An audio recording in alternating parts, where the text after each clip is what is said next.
You're watching Leafs Morning Take with host Nick Alberga and former NLer Jay Rosehill. The show starts now. Holy shit, Rosie, time is flying. Did you know that today marks the 14-year anniversary of the Golden Goal 2010 Vancouver Olympics? Sidney Crosby, where were you? That's cray-cray. I just choked on my gum.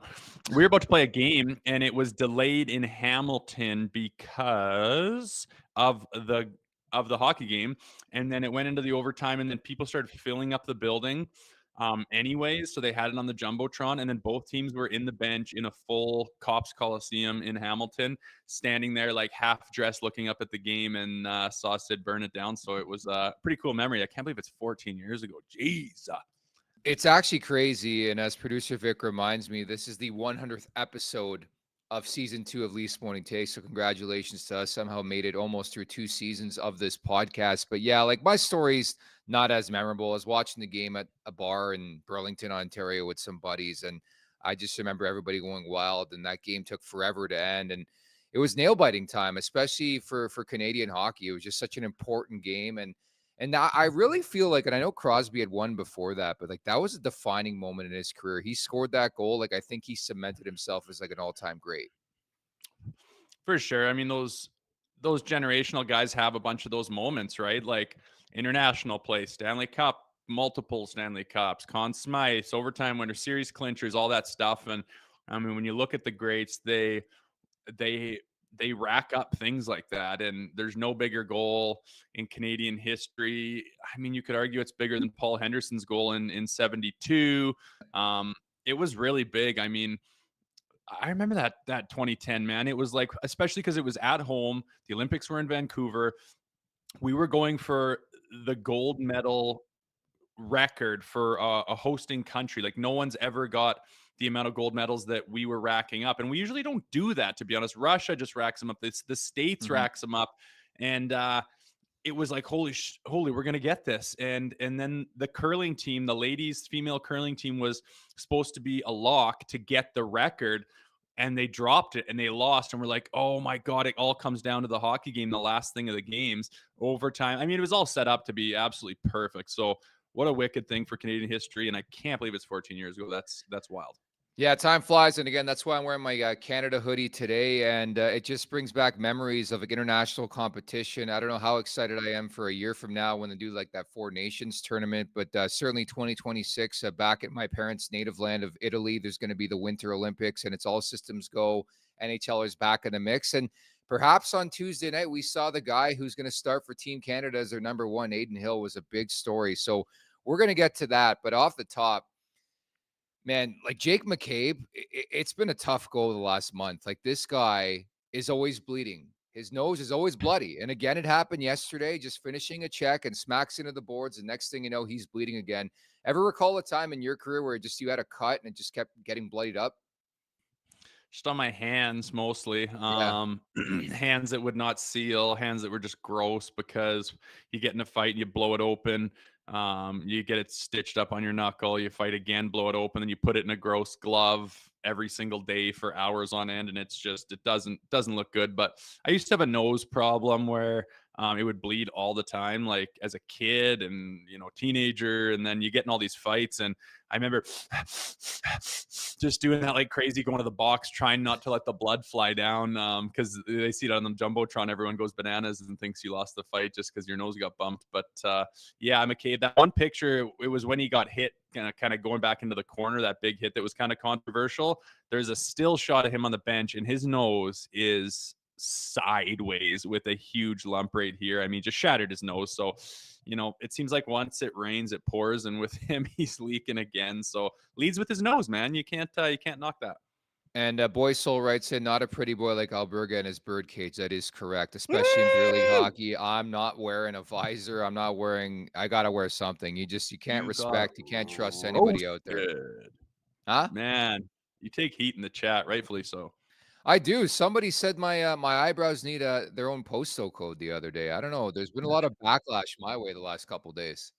We got to get some original content though. The caterpillars are getting old. We know that. We know you got bushy Yeah. eyebrows. I know. I'm taking some backlash. I guess Leafs fans are feeling super, super comfortable about life right now, even though this win streak is over. And I would too. I get it. We can take it. Speaking of taking it, your former teammate Nick Cousins at it again. Like this guy's at Matt Cook level. Did you catch this from last night? I did. Yeah, he's I don't know if it's because I played with him, like I lived right beside him and traveled to the game all the time, and he's a good guy. And I chuckle and I don't get mad, but I'm trying to put myself in a space where I don't know the guy, and to thinking how, like, he's a rat. He's owning it. Like Matt Cook was a rat. Like these guys own it, and that's what they're doing. So I'm not like getting mad, going, "Oh my gosh, you acted like you were hurt, and then you popped up." It's like, no, I know he's doing it. I know what he's doing. He's acting like he got fucking shot. Then he's jumping in there and being part of the scrap. And it's just, it is Cousins. He's embracing it. He's always been that way. He just hasn't come to the forefront in the NHL, maybe because the teams he was on. I'm not sure. But right now, I mean, it's like every week and a half ordeal. He does something just that just grinds people the wrong way, and rightfully so. People don't like rats. It's a tough look. Like as a teammate, would you have that conversation with him? Do you care because he's been so successful at that type of grind? No, I don't talk to anyone about their game necessarily or how they go about their business. That's up to you. That's your career. And he's obviously finding success, and he's been in the NHL for a long time. So you do your thing. But one thing I would say is if you're gonna play that way, you just so you know, you better be ready to jump in there and make sure you're defending yourself. Make sure you're stepping up when the bell rings, and don't put your teammates in a position where they got to do something they don't want to do because of you. That's kind of the fine line you walk. But if you're stepping up there and scrapping for yourself and stepping in there when the other team gets pissed off by your antics, then I don't really have a problem with it. But I understand the frustration playing against this guy, and I also understand how his teammates would sometimes find it effective. But he's definitely straddling the line, maybe going a little too far, and almost like being a hindrance to his team. So I'd be monitoring that if I was him. Yeah, I thought Erica Branson taught him a lesson a couple months ago, but I guess not. Like he got his doors pumped off him, and then all of a sudden he's pulling this shit. I think it's ugly, it's nasty. I'm not a big fan of it. Like I think there's a way to play with integrity, and to play that style, that brand is just ugly, especially when it's a team like Florida. Like that's the big story for me. He plays for the Florida Panthers, I think highly regarded as maybe the toughest team in the NHL, maybe the last couple years. And that's the type of conduct. I mean, I don't like it. I'm not a big fan of it. So what didn't you like? They're in a bit of a scrum, and he gets a guy takes a swing at him and he falls down heavy, and then there's a huge scrum and he pops up and gets into it, right? You just don't like that he like fell down Dude, and he acted like he was turtled. hurt. He turtles on a game by game basis, right? He's the first guy in the scrum. He'll do something stupid, then he turtles anytime somebody tries to go after him. And yesterday he goes down like he got shot. All of a sudden he's pissed off. He gets up like nothing happened. So it was clear he's trying to draw a penalty. Like it's the Oh bunting, yeah. you He's know? trying to draw a penalty. He's trying to get under the skin. He's trying to piss them off. He's trying to draw more penalties because they'll be thrown off their game and off their game plan, going after him, getting in his ear, trying to get retribution. And that's what rats do. And sometimes it's effective. To be honest with you, like the Bastion hit when Rempe Yeah, hit Bastion, I believe, yeah, that pissed me off 10 times more. fair. Like Nick's doing it for a reason, to be effective and to get the other team off their game. Bastion just lays there. He gets hit, gets up, then like falls down, then takes his helmet off, then's fucking laying there. Like I tell my U9 kids, get off the ice. And then NHLers on national TV checks his nose, then puts his head down. Like, were you waiting for your dad to run out there and grab you? Like that made me insane, man. Like what a chicken shit play. So I don't know, different things bother me more. I think it's because I understand that rat thing, and I know Yeah, Cuzzy. I can understand how you're pissed off, and if some guys yeah. absolutely hate his guts, I smile and nod and say, "Yeah, absolutely, man. That's what he's trying to do."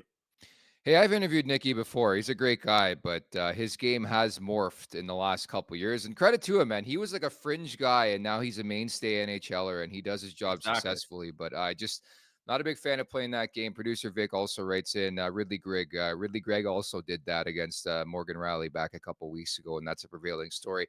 Again, that's Jay Rosehill. I'm Nick Alberga. This is the Wednesday edition of Leafs Morning Take. Thanks for being along with us, presented by Betano at the Leafs Nation 401, where you can subscribe here on YouTube. If you're watching right now, hammer that like button, hammer that subscribe button. That'd be fantastic. Leafs Morning Take, wherever you find your podcast. Make sure to leave us a 5-star review, maybe a bit of a quick write-up as to how you feel about the show, what you're thinking about the team, what you want to see in the future of this show. All that is welcome. Again, Leafs Morning Take, wherever you find your podcast, which leads us to the appetizer, brought to you by DoorDash. For a limited time, our listeners can get 25% off up to $10 in value and 0 delivery fees in their first order of $15 or more.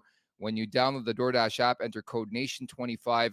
That's code NATION25, all uppercase, 25% off your first order with DoorDash. Offer valid in Canada, subject to change. Terms apply. So the first loss since February 10th, the aforementioned game against Ridley Gregg and the Ottawa Senators, 7-game win streak over. Firstly, I have to credit the Vegas Golden Knights. This is what champions do, Rosie. They rose to the occasion. I thought they weathered the storm in the first 15 minutes of that game, and they played a really good road game. I think Vegas, first and foremost, deserves a lot of credit for that victory. Yeah, sometimes the other team just beats you, and I thought Yep. the Leafs started well. I thought they were out-chancing them at the beginning. They started and set the pace for the game, which is, what you always try to do, and usually it goes your way. But, when you've got Aiden Hill and the 6 D-men they got dressed back there and the talent pool and the experience level and, Stanley Cup champions, you're not just going to run a team out of the barn by having a good first, 7-8 minutes of the first period.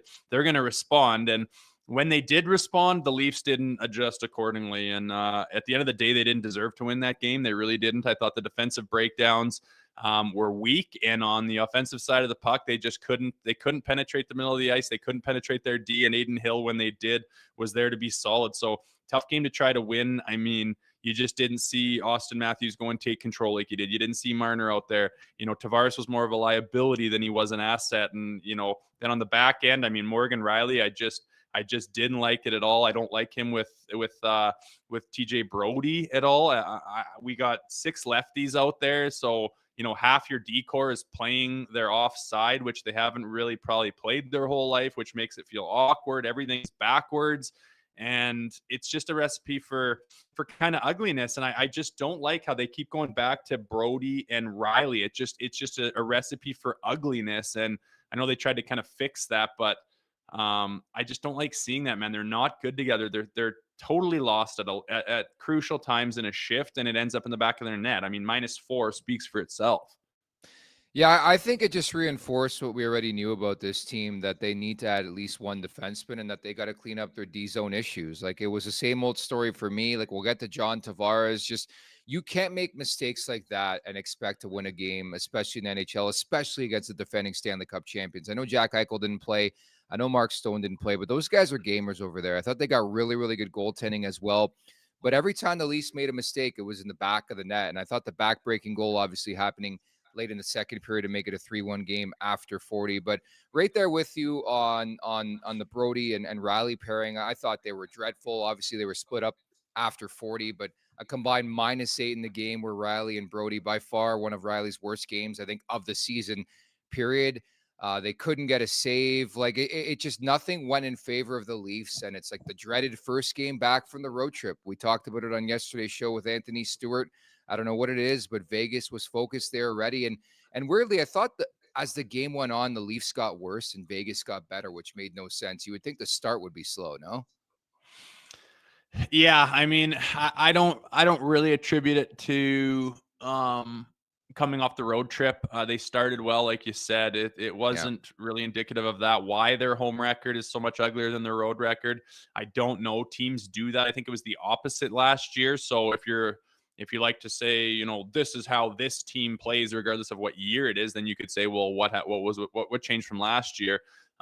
Things are just different every year, and this year they're just not as good at home. And yeah, again, to start the way you want to is usually crucial. That's usually like such a frustrating thing for the coach, is to get them to start on time, ready, take control, come out hot, get the other team on their heels. And that's what they would have been preaching coming off the road trip and being at home and being ready and being prepared. And they were. But unfortunately, when the gates didn't open for them and Aiden Hill stood in there big and they didn't capitalize on their chances, a team like Vegas Golden Knights are going to be coming right back, and they're going to gather themselves and readjust and put the pressure back on you. And instead of being ready for that, they floundered. And they abandoned their game plan. It seemed like they were totally spread out. They were kind of playing, like the Leafs have before this streak. And I mean, it's not the end of the world. I'm not picking them apart.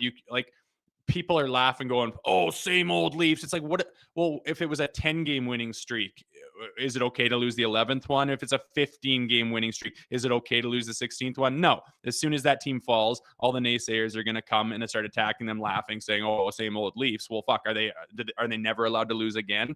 So I took it with a grain of salt and understood how it happened, why it happened. Defense was pretty tragic in their own end. The forwards nobody had a real solid game. Maybe the fourth line, you could say. I mean, Reeves stuck out as being a guy who is a bit of a standout. I know he kind of had a somewhat meaningless goal at the end of the game, but had a couple chances as well, was skating well. But and then Samsonov just didn't have the big save when you needed it. You could have saved that breakaway, I think, on the second goal. That third goal, I agree with you, was the backbreaker with Tavares, really. I mean, it's a one-on-one with Morgan Rielly. He handles it just fine, gets it into the corner, or gets it to Tavares, who gets it in the corner and just loses two puck battles and then unloads it to a bad spot. And again, Rielly and his partner are just nowhere to be found when the puck gets centered to the dangerous areas. So you do enough of that, it starts to add up, and you're against the Golden Knights. That's a recipe for your first loss in 7 games. Have you seen Mighty Ducks D2? Of course. Sometimes in the Leaf zone, it feels like it's Connie Moreau. You know that whole like scene where Robertson gets called for roping and Connie's just like in the corner and nobody's around and she can't get the puck. Like that's how it feels at the Leafs sometimes. Like, dude, I don't understand why they just can't simplify it and be like, Tavares, just rip it around the boards. Like they're afraid to ice the puck. And I noticed that again last night. But like you, like I'm not going to get bent out of shape over this game. Like you're not going to win every game. I mean, there's 82 games. You fire off 7 in a row. You're feeling better. You put yourself in a better position in the standings. And I don't think effort was the reason they lost that game. I just think, as you mentioned, the opposition just a bit better. They executed and they capitalized on the mistakes of the Maple Leafs. Like it's going to happen sometimes. Again, I think it reinforced some of the needs of this team, but I didn't walk away from that game being like, wow, the Leafs played like shit. I thought they played pretty decent. And to your point, I think the goaltending was a difference maker in the game. Like Aiden Hill, after he was pulled last week in Vegas, I thought was superb, making 29 saves. And I thought Ilya Samsonov was just okay, surrendering 5 on 35 or 31, excuse me. Yeah, for sure. I mean, everything stacked up against them, right? They just didn't have it, and you knew retribution was going to be, the key motivating factor for the Golden Knights, and they're a really good hockey team. So you're not going to win them all. And when I started this pod, I said, the hardest part about playing in Toronto is just one hiccup and just an attack and an onslaught, and just the weight of the world just automatically just overflows into your locker room. And oh my God, the sky's falling. And it's total bullshit, because no one gave a rip when the Vegas Golden Knights got smoked by the Leafs, last week. It was just, okay, move on to the next one. It's so easy to move on with other organizations. And then the Toronto Maple Leafs just have to bear the weight of the world from every goddamn loss. It's not fair. And it's one of the reasons it makes it so difficult to play there is the scrutiny that you endure. And after a 7-game heater, when they're playing, they were the best team in the league, sans maybe the New York Rangers there during that run. And it's just like, you can't just snap your fingers and just take that all away from them. They're playing really good hockey. And if I was Sheldon Keefe right now, my main focus on this morning was put yesterday behind you. We've learned from it. We'll watch the video and see where it went wrong. No big deal, but we are still high on our horse. We are still full of confidence. We still know how to play hockey. We have still found a formula to play really good hockey and to win hockey games. And we got some big games coming up, and we're going to keep that with us to just completely park that loss and pick up where we left off before the game against the Golden Knights. And that's the only way you can approach it. And if any fan or anyone else is saying differently, then you're just being a hater, and you're not a fan, because if you see the kind of hockey that the Leafs have been playing the last several weeks, and then that performance last night makes you bail on them, then check your coat, because there's no problem. There's no reason for you to be a fan or watching or following this team if that's your attitude, because you're hurting more than you're helping. I think coat check's way too expensive. I'm the guy who doesn't check. I don't know why I said check your coat anyway. Yeah, that was no. One time I didn't check my coat at my favorite bar, Two Cats, and my Sportsnet jacket was stolen off a hook under the bars. So maybe you should check your coats. But can you tell me how Mitch Marner was flagged for tripping with 5 minutes left, especially watching that game, knowing that Vegas had 4 power plays, the Leafs had 1. The rest, for the most part, it stayed out of the game. Like, I totally commend Sheldon Keefe for ripping into Garrett Rank, I think the official last night, where it's like, it's so inconsistent. And I've never been Mr. Fuck the refs guy, fuck the league guy. I think it's tough to officiate any sport, never mind the fastest game, running right now in the NHL. Like, it's tough. Don't get me wrong, but I just don't understand again how a team so stacked like the Maple Leafs struggle on a nightly basis to draw penalty calls. Like, it makes no sense to me. And then you call that ticky-tack bullshit on Marner with 5 minutes left. Like, I'm not necessarily saying they're going to win that game, but like, come on, you can't call that shit.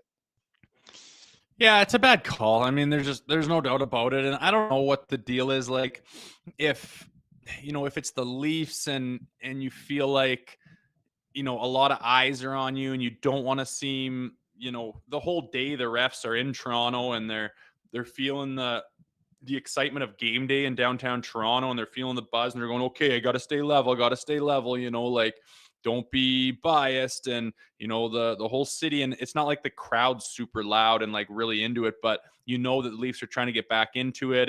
But again, it's 4-1 in the penalties for, in favor of the Golden Knights, and they certainly had not been biased all day long. So why you'd call that ticky-tack? I just think he couldn't see Mitch Marner's stick was close to him, and the guy kind of like hiccup steps and falls down, which would be a prototypical tripping call this day and age, and he just missed it.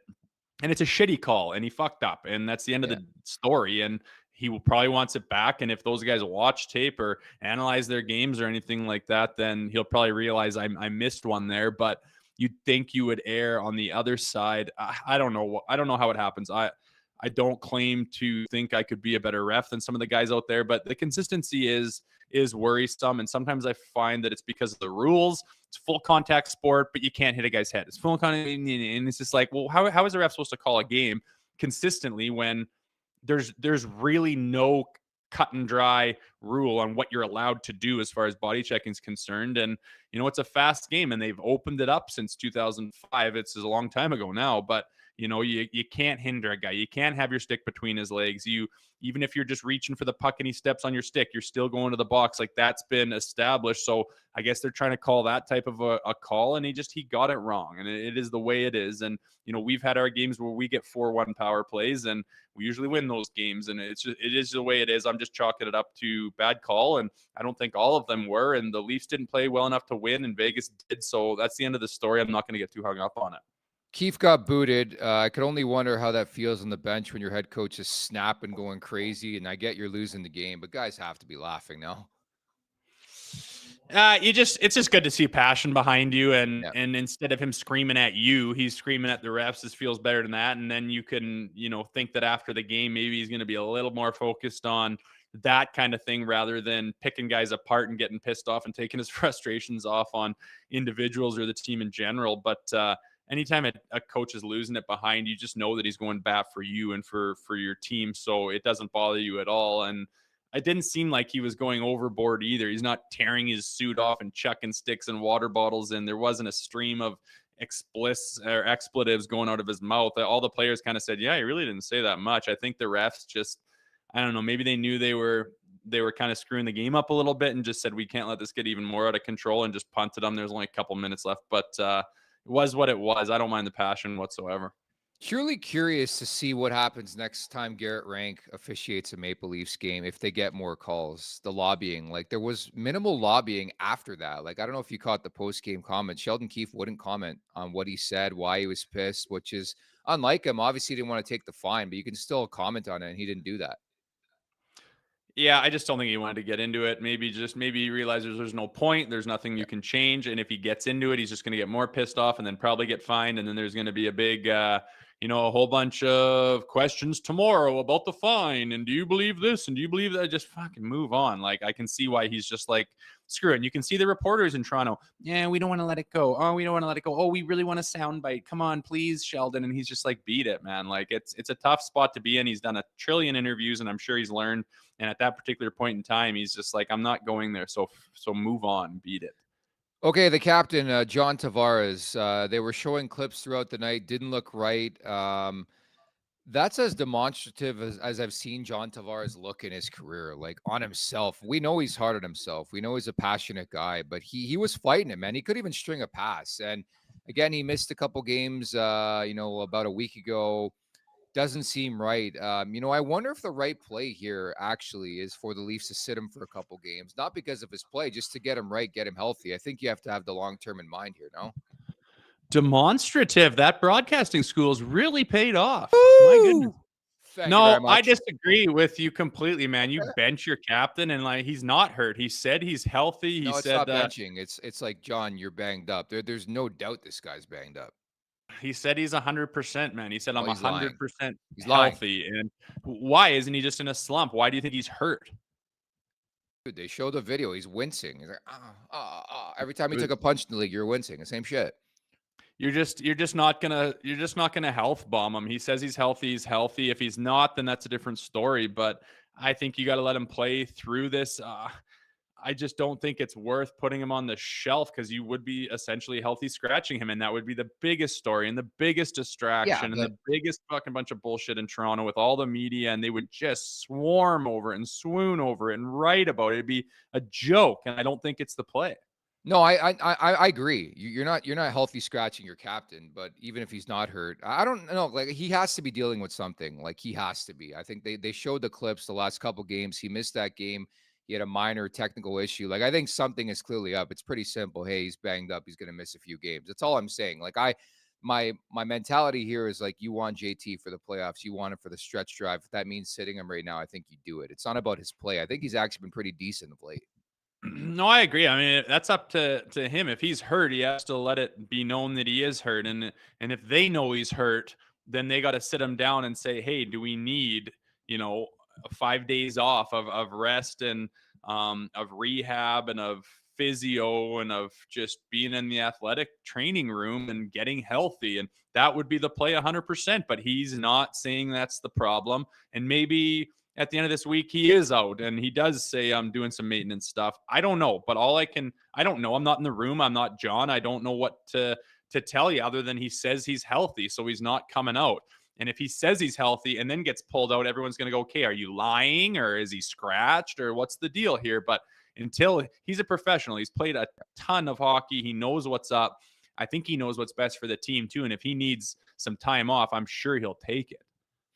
Yeah, definitely. It was just something that stuck out for me in that game. And obviously, I don't know if that injury could have impacted his decision making on the goal, the second period late goal there that made it 3-1 for Vegas, because it's just a play you have to make. I don't care if you're John Tavares or Noah Gregor, and he just didn't make the right play, tried to reverse it around the boards. Obviously, it was intercepted, and Vegas scores that goal. So they got to clean that portion of the game up. I'm just curious to see what happens over the next couple of weeks when it comes to John Tavares, because I think they were showing some of the clips and just watching him, he just looked a bit off. I thought in general, I wasn't crazy about that line. I know it's been a big story of late with McMahon and Robertson. I didn't think they were particularly good, but to your point earlier on, probably the best line was the fourth line. I just thought they were missing that jump that we saw through that 7-game win streak. It's going to happen. I mean, you're just not going to have it every night. And I'm more curious to see how they respond, right? Like, the response is always the bigger part of the story. It's like, you're going to lose games, but how do you respond? A, B, how do you respond against a team like Arizona, who is a wounded animal right now, man? They've lost 13 straight games. They lost to Montreal last night.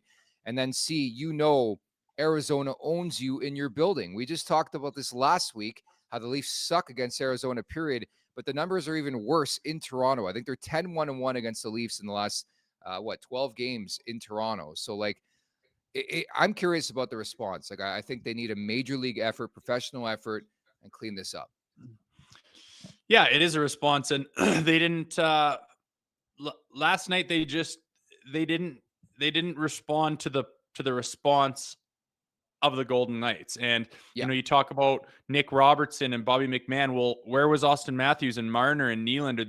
They couldn't penetrate either. It's just one of those games you don't have it. You're skating in mud. You're getting pressed to the outside. You're getting wedged to one side every time. The opposition's got numbers on you all the time, and you just can't get your chances. And when you do, Aiden Hill's standing there shutting the door. So it's just one of those games. Hence why I say move on. Don't worry about it. Don't get too worked up. But, the response should absolutely be find our game and game plan. Don't wheel and deal. Don't go to individual efforts. Don't try to dangle everyone. Don't try to have a highlight reel. Just play solid like you did during that 7-game stretch. And what a great opportunity to do that against the Arizona Coyotes and smoke them in your own barn, just like you did last game, and put a little stamp on it saying, no, we know what we're doing. And then you're prepared for the New York Rangers for the big game on Saturday. It's nice to have that buffer, but they need to play their game plan and simplify the game and do what they were doing for 7 games. And to me, that's a systematic mindset game plan type thing where if this team, they've proven if they do it against anybody, they can be at the top of the scoreboard at the end of the night. So just play your game together solidly, smartly, and you can win. And I mean, if you do that against Arizona, you'll smoke them, and then you're prepared and you're back on your horse for the big game against the Rangers. Does Thursday night not feel like the perfect time to bring Joseph Woll back? I know, I Yes. think everything I just mentioned about Arizona, but I think it's got to be Woll, no? 100%. Like Sammy didn't have his best game. He knows he could probably, use that break, and it's a good opponent to go against Woll. He's ready. I think that'll be coming up on a week that he's back with the team healthy, like basically activated. So 100%. I would be surprised. What are you going to do? Ride Woll or ride Sammy for Thursday and Saturday? Are you going to go to Sammy on Thursday and then put Woll in Saturday against the Rangers? Like, no, it makes complete sense for me to get Woll back going on Thursday against a very wounded team. Try to get him back to rolling where, the team hopefully has the puck possession most of the game. The chances won't be, a big stretch out where he's got to do something crazy to make the saves. He can work on his timing, work on his angles, make the saves, hopefully get a W, and, be rocking and rolling with starting off with some confidence. I'd be shocked if they didn't go to him. Yeah, because I think you look at the upcoming opponents. They got Boston in there. They got Buffalo in there. They got the Rangers on Saturday. I just think it makes way too much sense if you want to flip-flop back and forth moving forward, assuming everything goes well with a Wolves start on Thursday. I just think it's the right play. It's an inferior opponent. I think you need that lifting moment too when you play teams like that. And I think the energy of bringing back your stud netminder, I think would pay dividends for this team. I expect a response, and you're going to have to put him in there at some point. And he's passed every review possible since coming back a week ago. He was stellar in his AHL performance against Laval over the weekend. So, yeah, I think you got to do it. I think the pathway is there, too. Like Samsonov wasn't particularly good again on Tuesday against Vegas, 5 on 31. And he had some comments about being tired after the game. So, like, there's your answer. That's why you do it right there. Yeah, I think if they don't go to Woll, I think they're overthinking it, Sure. and I don't Yeah. understand their process. Like, why not leave him on the Marlies to play another game earlier this week if you're not going to play him on Thursday? All signs point to him playing, and again, I wish we had the information because we wouldn't have to speculate. But I don't think it's a hard decision. I think it's a no-brainer, like you said. All avenues line up to here's a great opportunity to get Woll in and get him a W and get him rolling again with some confidence, as opposed to it's always tough putting him back in. Like your first game back from injury or whatever is always difficult because you want to go get your feet under you, want to have a good start, you want to start off on a positive high note, which is why guys usually keep it really simple when they're coming back from injury or first game of the season, that type of thing. Get your legs under you, be simple, do some simple things that are that can build on your confidence, and all of a sudden you start to feel the flow and you get a rhythm going, and then all of a sudden you're back in it, as opposed to you start them on Saturday against the Rangers and maybe they don't have the best start and he lets 2 in quick, and then oh god, and then it's the whole narrative of the media in Toronto. Is he as good as we think? And is this his year? And how bad did that? Oh my God. Just get the kid in there against Arizona. Do the right things in front of him. Get him a win. And now you got your big boy rocking again alongside Sammy. And we'll see who steps up to take the number 1 spot. And it very well could be Joseph Woll. Game on. Game on. I like that. Don't forget they got a 3rd goaltender, maybe even a 4th, depending on conflicting reports the last 48 hours when it came to Matt Murray, man. That's wild stuff. We talked about that on Monday. Matt Murray's emerging. Then Tuesday, it's like, not so quickly. No, I don't think so. He's not around. Like, is that just lip service or I don't what know, is man. that? As if we're going to activate this guy as part of the team. He might be ready for the last week of the season. Oh, yeah. Then we're going to activate his $4+ million contract and just blow the cap out the ass and just completely blow this team up the last week. Yeah, that's really Well, smart. there's Like, no cap in the playoffs. There's no cap in the playoffs. right. But you're going to activate him the last week of the playoffs. You can't even, you're just going to activate him for the playoffs. What's the point of, Black are you going Aces, to I put him in a guess. fucking, you going to put him in a playoff game? I hope not. if they're Good Lord. putting I don't even if they're understand why putting they Matt even Murray in a talk about it. playoff game, this team is cooked, and we'll talk to you in the summer. You know. I don't understand. Even speaking about Matt Murray, he's not playing this I know. season. They're not going to put it, like, it's just not happening.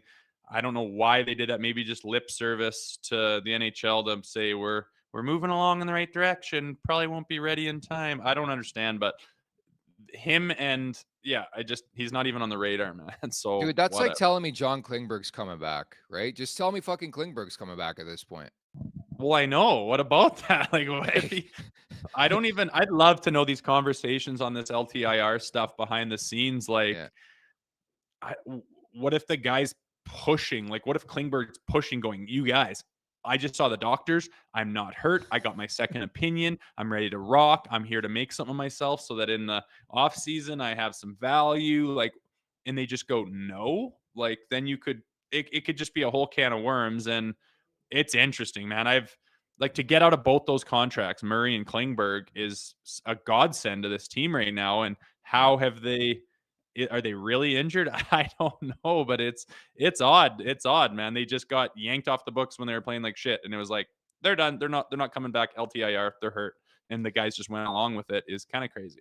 You can thank Lula Amarillo for the whole Robidoux Island thing. But yeah, I just thought it was so curious. Like Matt Murray, his name has been just so far gone in the minds of Leafs Nation. All of a sudden, Keefe says the wrong thing, I guess. Like, I don't know if they're trying to keep their options open. They got Martin Jones, they got 3 goalies. Like, they can't put them on waivers. Like, it's your just typical another day in Toronto. This segment is brought to you by Charm Diamond Centers. Get custom ring building delivered in less than 4 weeks with the Charm Masterpiece program and an unbeatable pricing policy.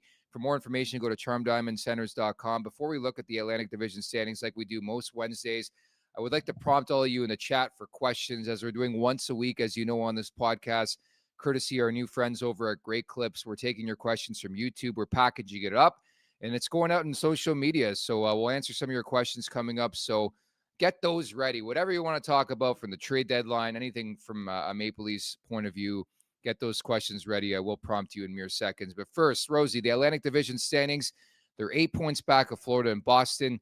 Detroit's coming, man. They've won 6 in a row. Patrick Kane's been a revelation there. They're on fire. Alex Lyon's been a great story. And the Leafs suddenly just 2 points up on Detroit for third in the Atlantic Division here.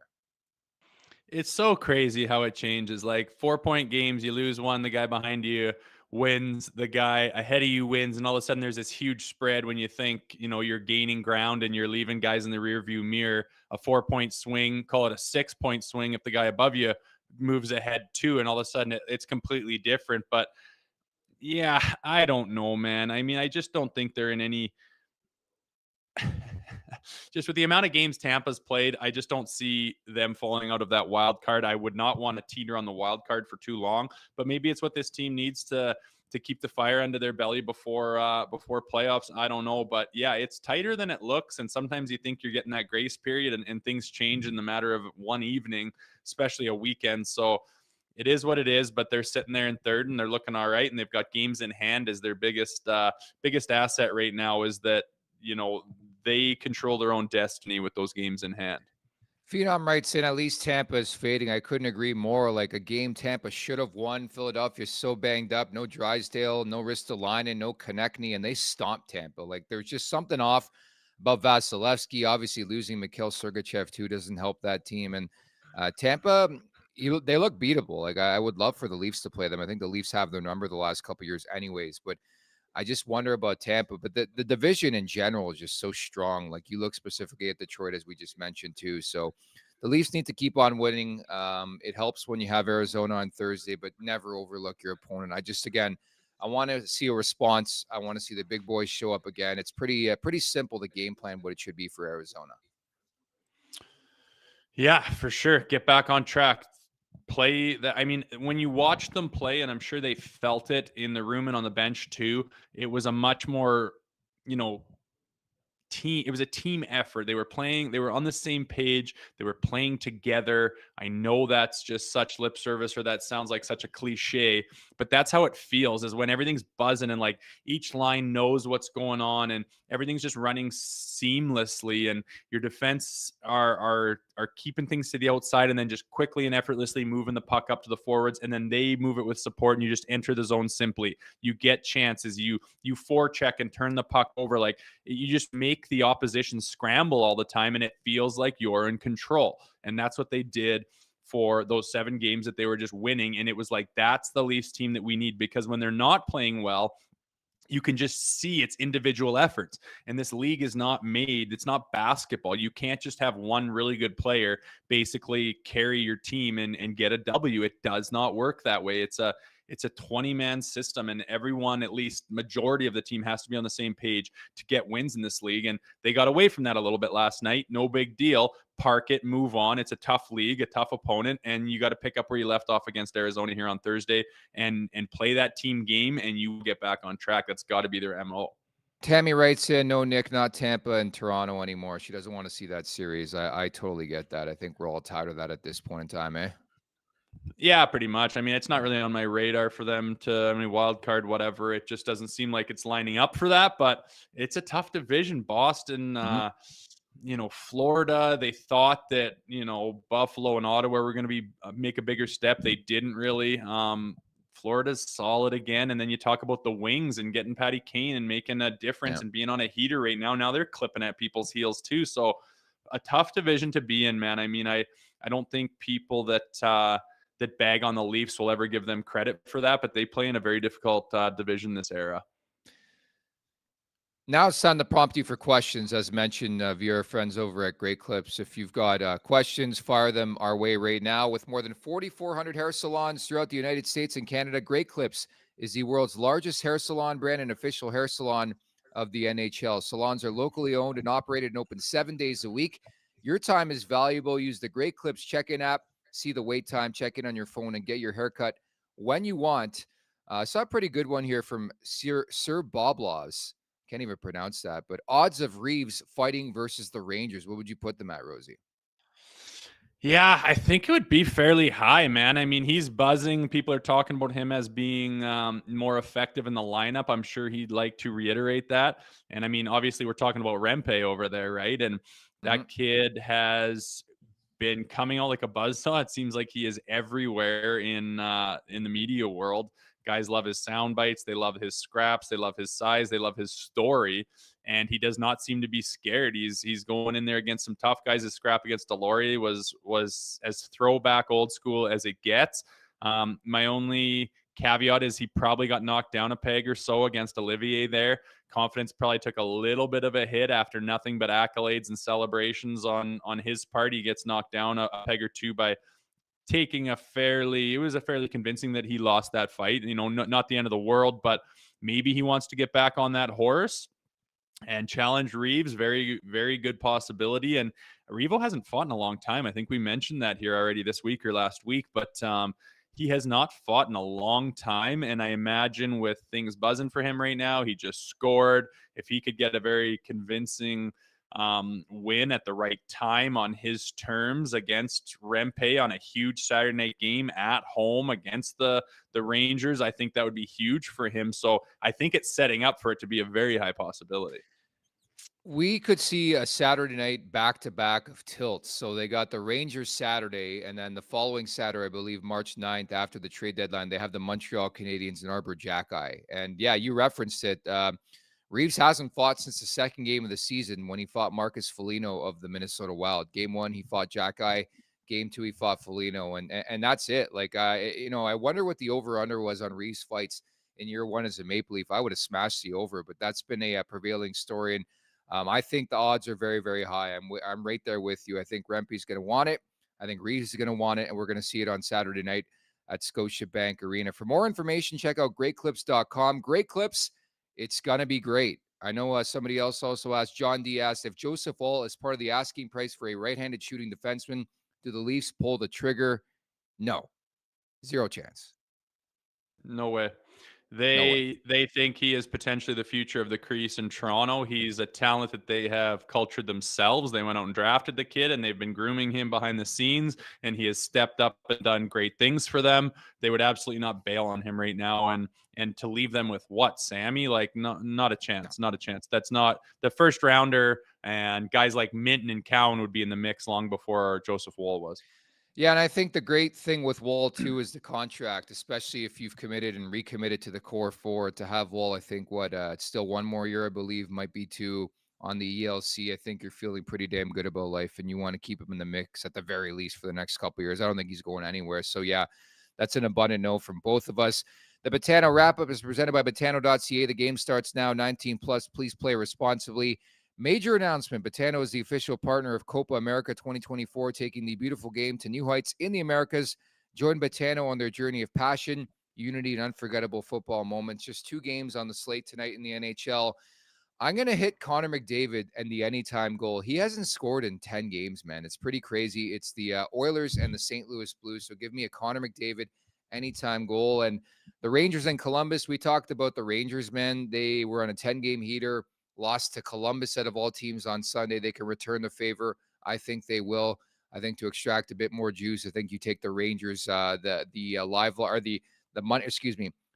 three-way money line in that game. So to win in regulation. Anything else you like?